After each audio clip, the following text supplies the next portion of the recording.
Alright, so I'm going to just show you a couple of applications of some effects you might find really useful. Those being the wave effect and the turbulent displace effect. So I've used the wave here just to create a sort of a hair kind of thing. I'll just show you how that's worked. So these two layers here are just kind of head and shoulders. This one behind the body there is just a shape layer with a wave warp effect on it. So you just go into your effects and presets, which you can find here. Effects and presets, open that window and type wave in and you'll find it there, wave warp. I've just dragged that on. I'll just turn that effect off and you can see that layer is just an ellipse. Turn that effect on again. You can see now it's got a wave warp on it. So I can edit the height of those waves there. I can edit the width of the waves. Notice it's got a slider from 1 to 100 for width, but you can still go beyond that. So if I type 200 up there, I get often I find I want more width than I get in that slider. I can do the direction of the wave and the speed of the wave. I'm at 0.2 right now, it's quite slow. And I've basically set those parameters there. I've also pinned the top edge. I don't find the pinning works very well, but I've done it anyway.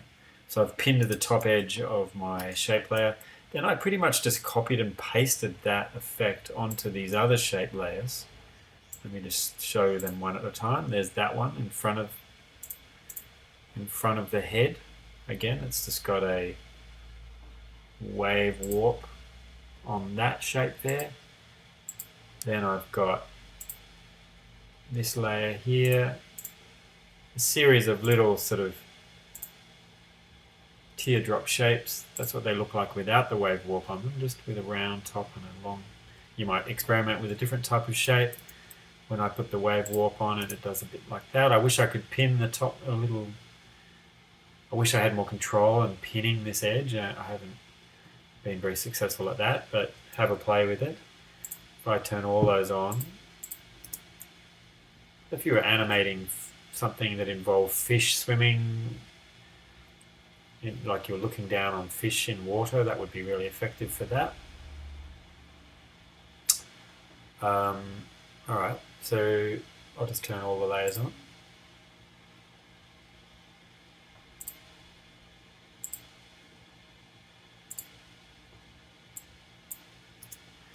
And there it is. That was done very quickly. So obviously with multiple layers you could experiment with different colors. You can get all sorts of, depending on what sort of shape you draw for the hair, you'll get a really different effect. I've found it can be really successful depending on the project you're working on. Okay, another effect I find really useful is the turbulent displace. So this is great for, again, for water and anything that's sort of moving and got a liquid kind of bendy quality to it. And I've just got a whole bunch of layers there. All of them just have a turbulent displace effect on them. So I'll just solo each of these layers. So there's a red one. It's just a red. Oops, sorry. There's a red one. It's just a red circle with a turbulent displace on it. Again, I've edited the size of the turbulence, the amount of turbulence, the complexity of the turbulence, the evolution of the turbulence. That's important. For turbulent displace, you have to actually add a keyframe. So I'll just start it again for that red one. So if I reset that, you can see it doesn't do anything unless I keyframe that effect, that evolution there. I'll just turn it off and do it again. So turbulent displace.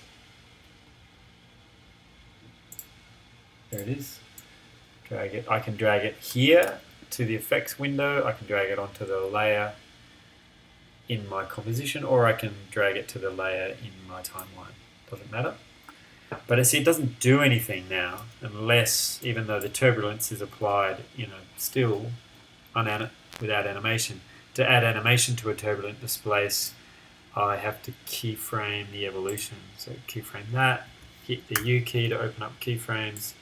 I'm going to go from beginning to end, and I'm going to just do maybe 4 revolutions. Let's try that. You can experiment with more. Let's see, what does it look like if I do 10 revolutions. It's going to go faster, right?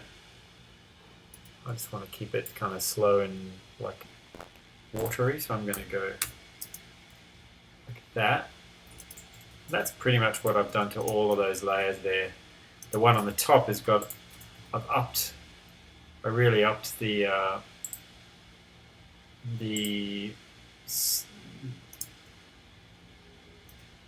size of the turbulence there, much higher. That's why it's sort of moving across. If I put that up to say 800, that's what happens then. It's really going to sort of move around a lot more.